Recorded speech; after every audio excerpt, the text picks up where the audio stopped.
a crise de 1383 a 1385 representa uma espécie de fronteira entre dois mundos.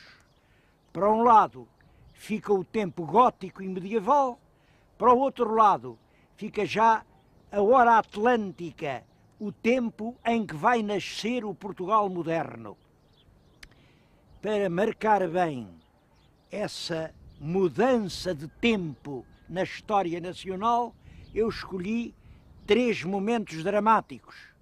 Primeiro é a própria Revolução, quando o povo rejeita a rainha Leonor Teles e elege o seu próprio monarca.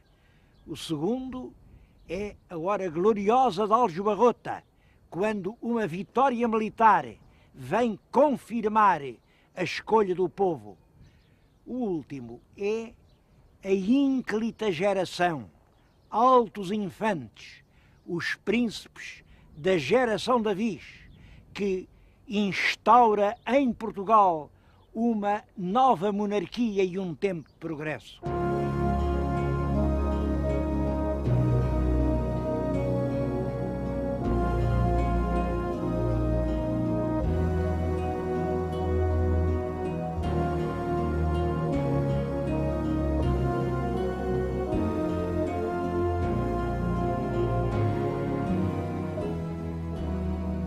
Na história que o povo conta, como nos contos de fadas, há rainhas boas e rainhas más. Leonor Teles é a rainha má. Dormia com o condandeiro, quis entregar Portugal aos castelhanos, perseguiu o povo, matou o Fernão Vasques. Pelo menos era essa a história que, quando eu era pequeno, se ensinava nas escolas, e acho que ainda agora ensina. Bom, vamos hoje falar dessa rainha que o povo rejeitou.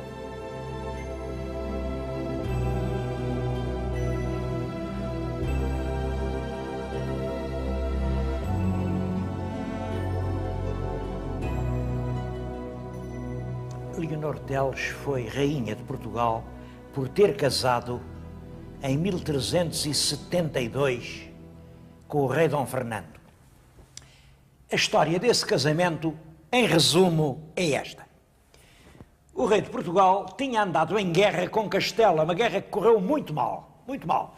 E os portugueses foram obrigados a assinar a paz praticamente nas condições que o rei de Castela ditou. Essa paz foi assinada no Alentejo, lá na raia alentejana, no castelo de Alcoutim.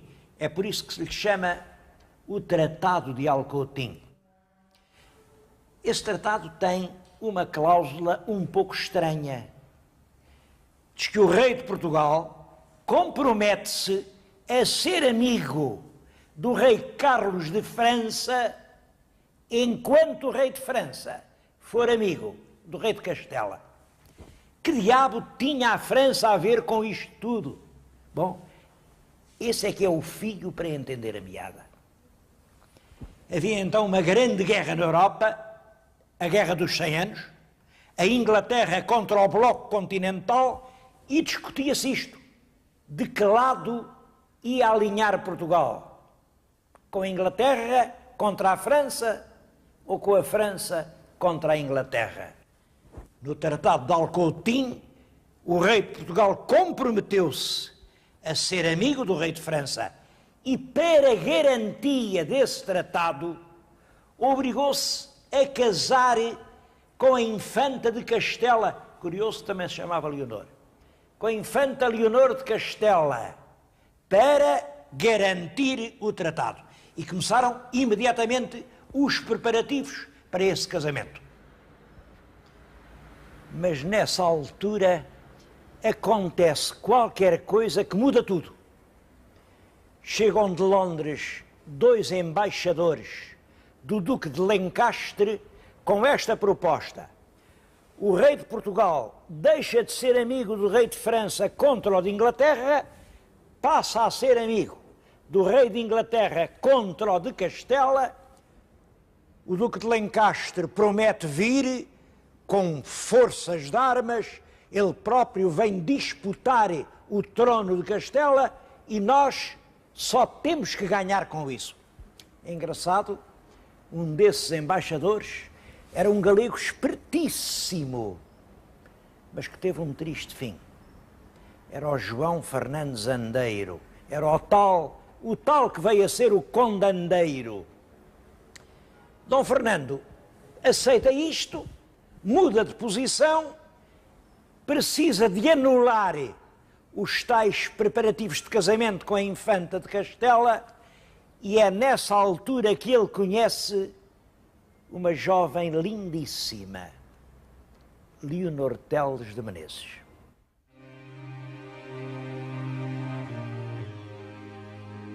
Leonor Teles era muito nova, não sabemos a data em que nasceu, mas nessa altura ela andaria entre 18 e 20 anos.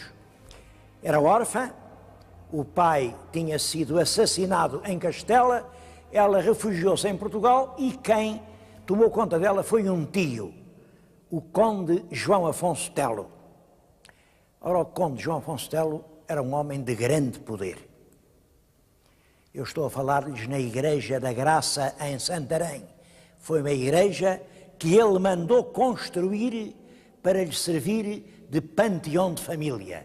Esta igreja é o Panteão dos Menezes. Aqui, na Capela Mor, está a pedra sepulcral do Conde João Afonso Telo. E há outros Menezes por aí, por exemplo, aquele túmulo que agora estão a ver é do neto dele, o Conde Dom Pedro de Menezes, que foi o primeiro governador de Ceuta. Ora bem, o Conde João Afonso serve-se desse facto de ser muito poderoso. É ele quem, nessa altura, tudo manda em Portugal para casar bem casada à sobrinha, para arranjar um casamento como deve ser. E para eles o que era um casamento como deve ser? Era um casamento com um homem de sangue ilustre e de grande fortuna.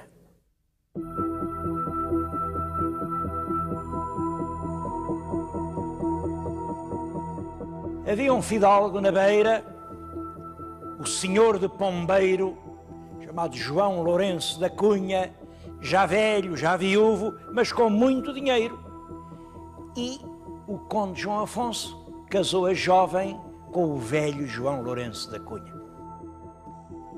Não resta nada, não há vestígio nenhum, a não ser história e lembrança, mas o túmulo dos Cunhas, e que de certo modo retrata bem a prosápia dos Cunhas, é este.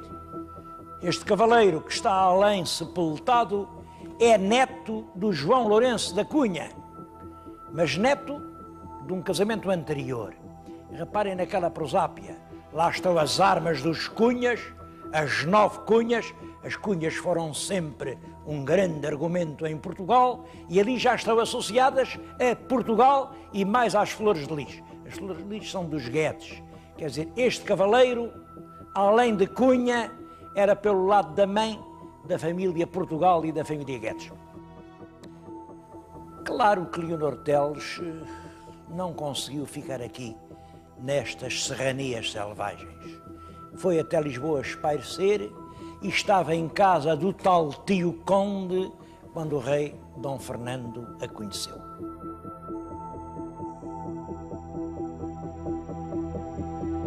O povo ouviu falar nisso e não gostou. Achavam realmente mal. Então o rei de Portugal, vai casar com uma dona que já tem dono.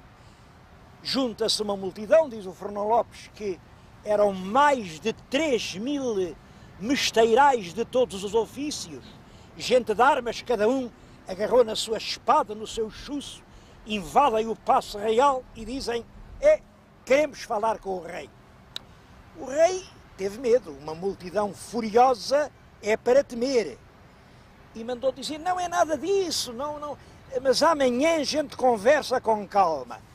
Vocês amanhã todos juntam-se diante da igreja de São Domingos, ali diante da igreja, e eu vou lá e dou-lhes uma explicação. O povo acreditou, saíram do paço, esperaram pelo dia seguinte, Lá estavam eles todos, diante de São Domingos. Quem não estava era o rei. O rei mandou selar os melhores cavalos e veio para o norte do país. Veio casar aqui, a esta igreja que está na vossa frente, que é a igreja do mosteiro de Lessa do Balio. Esta é a forma como Fernão Lopes conta as coisas, mas eu não escondo que isto me parece uma história bastante mal contada. E mal contada por duas razões. A primeira é que se o rei teve medo, e um medo justificado, da força da reação popular em Lisboa, mais razão tinha para temer a reação popular da gente do Porto. Dizem-me, isto aqui não é Porto, pois não, mas daqui ao centro do Porto é uma légua. Uma légua percorre-se numa hora. Portanto, era tanto de temer aqui a força do povo como em Lisboa. Mas há outra razão. É que o próprio Fernão Lopes diz que nessa altura já o rei estava casado. Casado a furto, quer dizer, um casamento secreto. O que vieram fazer aqui foi um casamento público, um casamento de Estado, porque o casamento de Estado é que impedia que o rei pudesse casar com uma princesa estrangeira. Um casamento secreto podia sempre dizer, foi, não foi, o rei não está casado. Agora, depois de uma grande cerimónia em que tomou parte toda a corte, a que toda a gente assistiu, claro que o rei de Portugal já não podia casar com a filha do rei de Castela e, portanto, a aliança ficava sem efeito.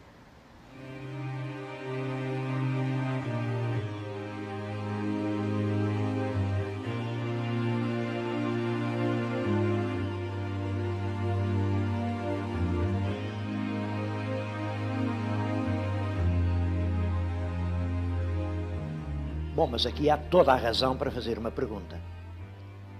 Se Leonor Teles já estava casada, como foi possível vir aqui casar solenemente outra vez?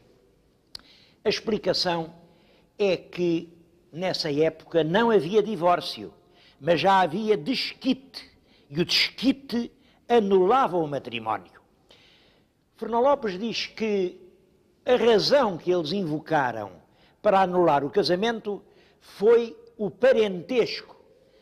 Mas num outro livro, na Crónica de D. João I, diz uma coisa diferente. Diz que Leonor Teles invocou como fundamento do desquite a impotência do marido para consumar o matrimónio. O marido era um velho fidalgo, já muito velho, e ele não contestou essa acusação. Pelo menos nessa altura, a verdade que ficou escrita nos livros da lei é que o fundamento da separação foi a não consumação do matrimónio. Outra pergunta é esta. Que maravilha é a que estamos a ver? É uma escultura de Diogo Pires o Moço. Ele tem ali a assinatura. Diogo Pires o Moço, um dos maiores escultores portugueses do século XVI.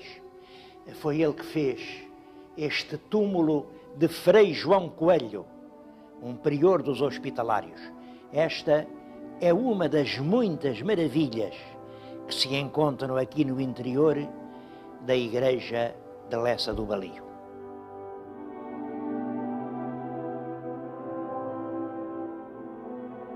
O casamento fez-se aqui com muita solenidade, mas as coisas não correram bem.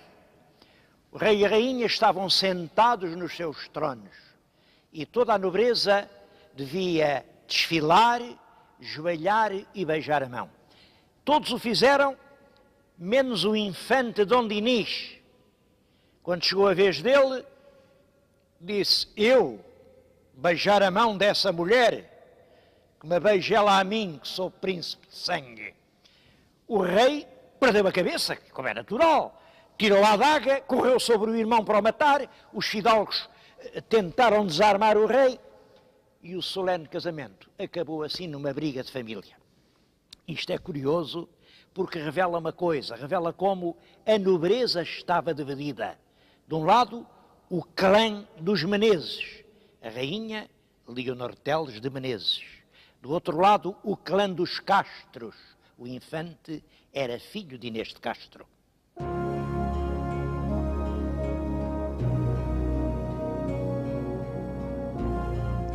O casamento ainda durou 11 anos e tiveram só uma filha, a pequena Dona Beatriz. Quem devia herdar o trono? Bom, claro, rei morto, rei posto. Portanto, morre Dom Fernando, deve suceder Dona Beatriz. Mas a verdade é que o rei que morreu tinha 2 irmãos, os infantes Dom João e Dom Dinis, que eram filhos da Inês de Castro. E desses 2, pelo menos o Dom João, tinha uma grande simpatia popular. Claro que todo o povo preferia ver no trono o forte Dom João a ter aquela pobre menina Dona Beatriz. E foi para defender os direitos da Dona Beatriz ao trono que a Leonor Teles engendrou um plano. Casou a menina com o rei Dom João de Castela. Ela pensava que Dom João tinha a força bastante para defender os direitos de Dona Beatriz ao trono de Portugal. Fez-se o casamento, mas fez-se um tratado muito minucioso para garantir que o trono não saía de Portugal. Só reinaria a Dona Beatriz e um filho que ela tivesse depois desse filho atingir a idade de 14 anos, e até lá, quem ficava na regência reinando em Portugal seria ela própria, Rainha Leonor Teles.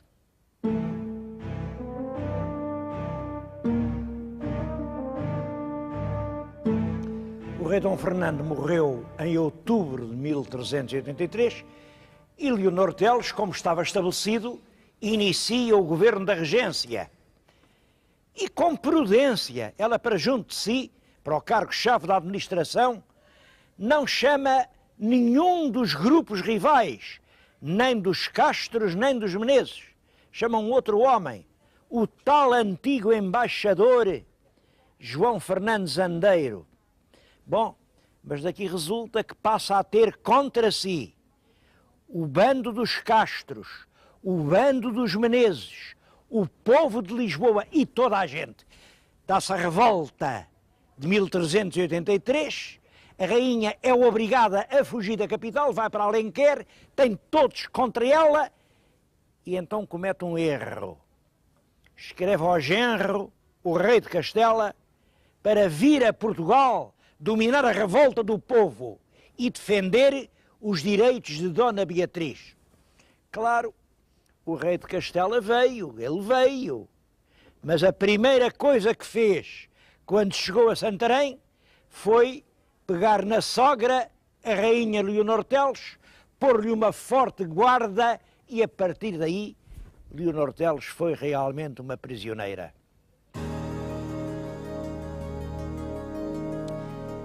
Estamos em frente de Coimbra, do lado de Santa Clara. Foi aqui que a rainha Leonor Teles veio jogar a sua última cartada. Jogou e perdeu. O país estava dividido em 3 partidos. O partido de Dom João de Castela, o partido de Dom João de Portugal e o partido da rainha Leonor Teles. E Coimbra estava pelo 3º partido. O resto eram políticas, mas aquela era a legalidade completa. O que os trautos estipulavam é que o governo era da rainha, e era esse o partido de Coimbra. Foi fiada nisso que a rainha veio aqui jogar o seu destino. Em Santarém, diz ao rei de Castela: se quiser, eu entrego-lhe Coimbra. Quem manda em Coimbra é o meu irmão, o conde Dom Gonçalo. É ele quem tem a chave da cidade. Leve-me lá, porque ele assim entrega Coimbra. E em segredo escreveu ao irmão Gonçalo: se eu for aí com o rei, por mais recados que te mande, tu não entregues Coimbra.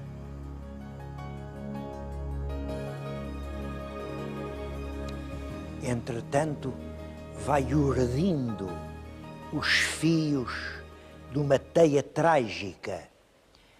Ela sabe que o rei de Castela tem sempre junto de si um grande fidalgo, em quem confia cegamente. É o conde Dom Pedro de Trastâmara. De resto, o rei e o Dom Pedro são primos direitos, são filhos de irmãos, são ambos netos do rei Afonso XI. E dia e noite o rei de Castela tem aquele fidalgo junto de si.